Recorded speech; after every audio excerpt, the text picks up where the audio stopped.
We have great news. I truly believe we have great news today that we've agreed on a subway to Scarborough. As you all know, I've been very, very clear on my position on subways since day one. I support the people of Scarborough, and the people of Scarborough want subways. They've said that loud and clear. I am pleased with the province's willingness to amend the master agreement and help build a Scarborough subway. The province has asked the City of Toronto for clear direction, and that's exactly what I'm going to give them today. As you know, I asked the City Manager to report back with the options of moving ahead with the Bloor-Danforth subway extension. I have read the City Manager report, and for the most part, I'm satisfied with it. However, the City Manager needs time to come up with a more detailed financing plan. As he develops this financing plan, I've asked the City Manager to take every possible step to minimize the burden on the Toronto taxpayers. Folks, for this subway to be built, the provincial government must give us $1.8 billion and not a dime less. The provincial, federal, and city funding partnership is critical, absolutely critical, to making our rapid transit expansion happen in Scarborough and across Toronto. Folks, new subways will help stimulate commercial growth and create countless new jobs. But we all know new subways come with a price. I have told the City Manager I can support a minimum tax increase of 1/4%. That's 0.25%, starting in 2015 to build these subways. Folks, as you know, I'm the last person to ever push for any tax increase. But I call this an investment.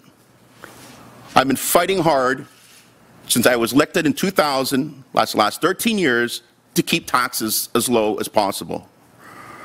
But I also know that this investment is the beginning of great things to happen out in Scarborough. This investment will help stimulate our economy and attract new companies and create good-paying jobs. It will help us ease gridlock and bring jobs, growth, prosperity to this great city. Folks, the time to act is now.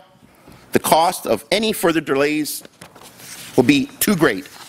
On July 16th, City Council will decide what kind of transit to be built in Toronto for the next 10 years.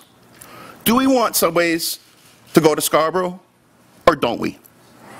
We will look forward to working out financing details outlined in the City Manager's report to ensure we provide a subway system to enhance economic development, commercial growth, and, like I said, good-paying jobs in Scarborough and Toronto in 2020 and beyond. I'll be meeting with the Minister first thing Monday morning, Mr. Murray, and I'll be meeting with the Finance Minister tomorrow morning, Jim Flaherty. We have to get all three levels of government working together to get this project off the ground. I feel very comfortable that all three levels of government will do this. Thank you very much. The recommendations, as I'm sure you've seen, although you just received the report an hour and a half ago, outlines two options for Council, LRT or subways. Obviously, if Council goes for LRT, the master agreement with Metrolinx doesn't change. However, if Council approves going with a subway, we must amend the Metrolinx agreement. $8 billion from the province.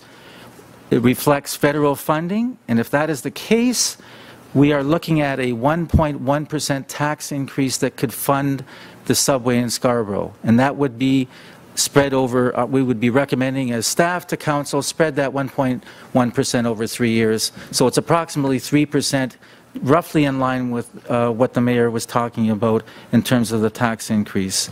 The final piece that I think you should have a look at is page 17 of the report, that at a very high level gives the pros and cons of LRT and subways. On the LRT, the benefits are a little bit greater geographic coverage, there are more stations, and it's a lower cost. On the subway side, obviously a higher speed, higher quality service, higher ridership, and a little better flow, obviously, from Bloor Danforth right through to Scarborough.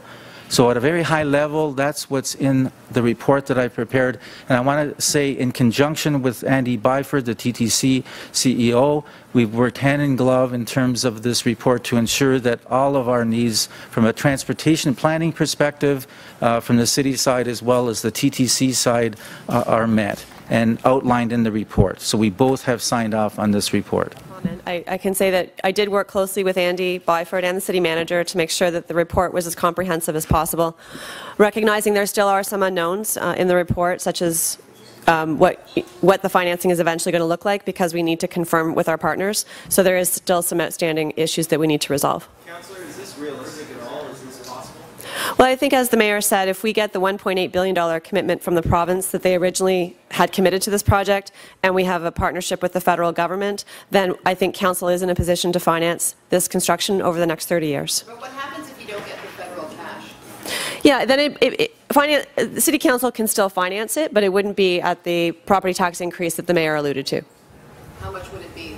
Again, we would negotiate with the province what their commitment is, and then we would better know what our commitment is.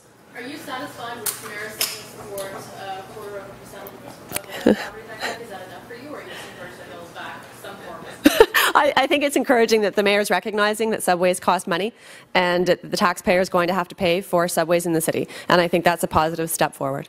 Yeah, well, I think we do have a real opportunity with this project if council approves it, because it will be considered a new project. And new projects are eligible for federal funding under the Federal Infrastructure Program, whereas the previous project as an LRT was not. And so if we do approve it, then we are in a much better position to access federal funds. And we also did, and just before your next question, we have a model in place already with federal contribution through the extension of the Young University Spadina line. Well, I believe that this is the right subway. And I believe that we need the federal government to help us invest in our transit planning and in our transit future. So I believe this is, if it is a new project and it is eligible for federal funds, which I believe it is, then I do believe the federal government should come to the table. At $5 a household, they said they can afford it. So I want the federal government to get on board. I'm going to be having that conversation with Minister Flaherty tomorrow morning. I need the province to stick to the $1.8 billion, or the deal's dead. I'm not here to play games. We have to get this going. They've always said, you know, put some skin in the game. Our skin's in the game now.